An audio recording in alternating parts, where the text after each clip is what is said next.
Slide में ये जो 3 पॉइंट थे बेटा ना, ये बिल्कुल मेन 3 पॉइंट थे जो मैं आपके लिए यहाँ पर मैंने लिखे हैं।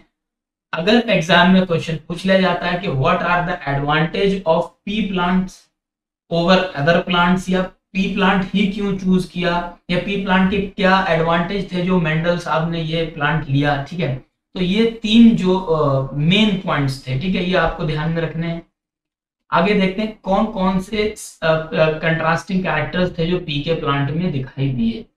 तो पहला तो कुछ बेटा ऐसा था कि सीड, जिसका सीड होता है, पी का जो सीड होता है उसकी जो फॉर्म थी, कुछ तो ग्रे और राउंड मिले, कुछ व्हाइट और रिंकल्ड मिले, ठीक है।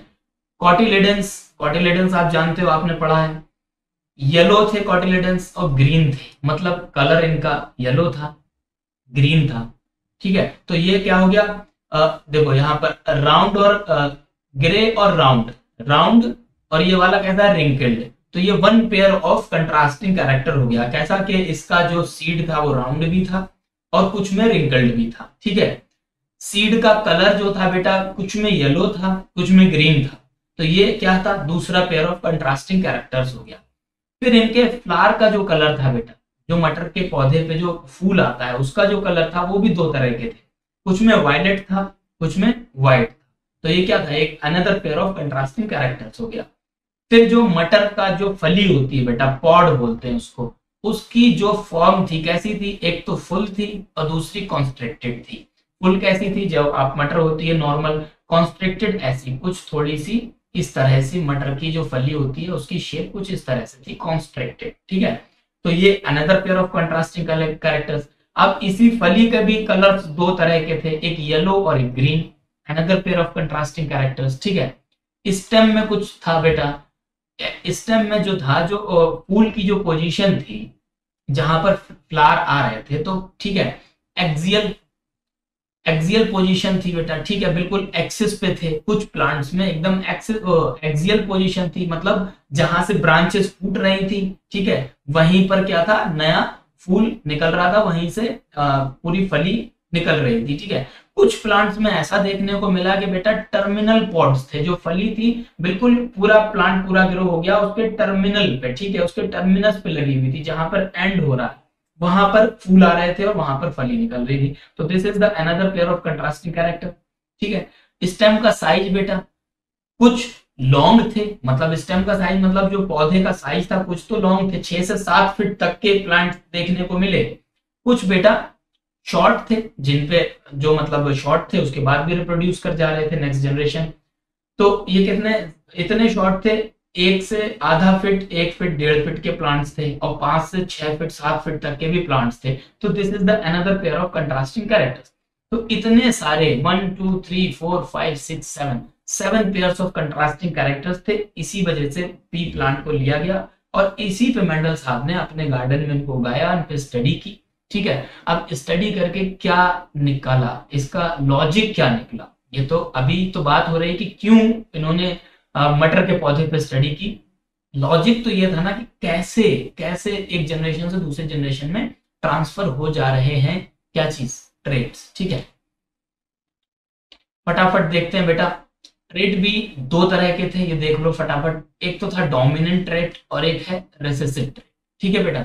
डोमिनेंट ट्रेड क्या है, फटाफट समझो आप। डोमिनेंट नाम है उसका, डोमिनेंट मतलब प्रभावशाली, जो ज्यादा प्रभावशाली कैरेक्टर था, और दूसरा कैरेक्टर था रेसेसिव था, ठीक है। रेसेसिव था मतलब डोमिनेंट नहीं था, थोड़ा सा कम प्रभावशाली था। तो 2 तरह के कैरेक्टर्स मिले। अब जैसे जैसे यहाँ पर देख लो आप, वायलेट और व्हाइट, ये 2 तरह के फूल थे, फ्लावर का कलर था व्हाइट और वायलेट, ठीक है। अब कलर के बेसिस पे अगर आप देखो तो कौन सा कलर ज्यादा प्रभावशाली है, डोमिनेंट कौन सा है इसमें से, ऑफ कोर्स वायलेट। भाई एक जगह व्हाइट रखा है एक जगह वायलेट रखा है, तो वायलेट क्या है, डोमिनेंट है, तो इसलिए हम वायलेट को बोलेंगे डोमिनेंट ट्रेट, व्हाइट को बोलेंगे रेसेसिव ट्रेट, ठीक है, समझ आ गया। जैसे पौधे का जो साइज था, एक तो 5-7 फुट का है और एक आधे ही फुट का पौधा है, तो बेटा कौन सा ज्यादा प्रभावशाली, कौन सा ज्यादा डोमिनेंट है, ऑफ कोर्स बड़ा वाला लॉन्ग जिसके 5 से 7 फुट की है वो ज्यादा डोमिनेंट है, ज्यादा प्रभावशाली है। तो इसी तरह से 2 ट्रेट होती हैं, ठीक है बेटा, एक डोमिनेंट एक रेसेसिव, ठीक है बेटा। रेसेसिव डोमिनेंट ट्रेट क्या होता है, अपने आप को एक्सप्रेस करती है अगले जनरेशन, ठीक है, आगे बात समझ में, जो ट्रेट डोमिनेंट होती है वो अपने आप को नेक्स्ट जनरेशन में ट्रांसफर करती है, एक्सप्रेस करती है। जो डोमिनेंट ट्रेट है वो नेक्स्ट जनरेशन में देखने को मिलेगी। जो रेसेसिव ट्रेट है बेटा वो अगले जनरेशन में नहीं देखने को मिलेगी जब तक कोई डोमिनेंट ट्रेट उसके साथ नहीं है। अगर मान लीजिए कोई डोमिनेंट ट्रेट नहीं है, मान लिया प्लांट का जो साइज है वो शॉर्ट है, शॉर्ट शॉर्ट, ठीक है, दो में क्रॉस जो किया मतलब दोनों शॉर्ट ही हैं। शॉर्ट है मतलब क्या है कि डोमिनेंट वाली ट्रेट इधर अभी नहीं है, लॉन्ग वाला डोमिनेंट है लेकिन डोमिनेंट का एब्सेंस है, तो शॉर्ट वाला नेक्स्ट जनरेशन में कैरी हो जाएगा। रेसेसिव ट्रेट अगले जनरेशन में कब ट्रांसफर होती है, जब डोमिनेंट ट्रेट एब्सेंट होती है। सिंपल सी बात, ठीक है बेटा, आगे बात समझ में, ठीक है, इतना आपने देखा। आगे देखते हैं कुछ और, कुछ टर्म्स हैं जो आपको अभी पढ़ते आप जब चैप्टर पढ़ोगे तो ये कुछ टर्म्स हैं जो आपको पता होने चाहिए, तो इनको रिमाइंड कर लेते हैं। पहला टर्म है allele. Allele, what is an allele? An allele is an alternative form of gene. भाई देखो, जीन का एक अल्टरनेटिव फॉर्म है। अल्टरनेटिव फॉर्म का मतलब क्या है, मतलब हमने अपने समझने के लिए, ठीक है, ऐसे आप जीन, जीन है भाई, जीन में इंफॉर्मेशन इनकोडेड है, मैंने बताया ना, और जीन से ही इंफॉर्मेशन नेक्स्ट जनरेशन में ट्रांसफर हो जा रही है।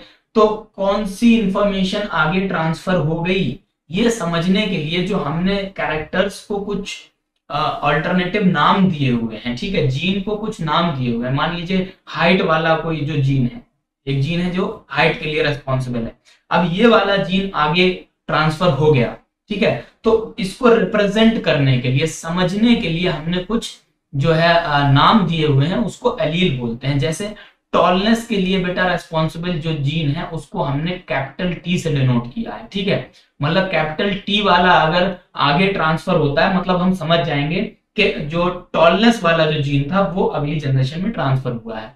इसी तरह से स्मॉल टी जो है बेटा वो कैसे डॉर्कनेस के लिए रिप्रेजेंट करते हैं, समझ गए? तो बस एक रिप्रेजेंट करने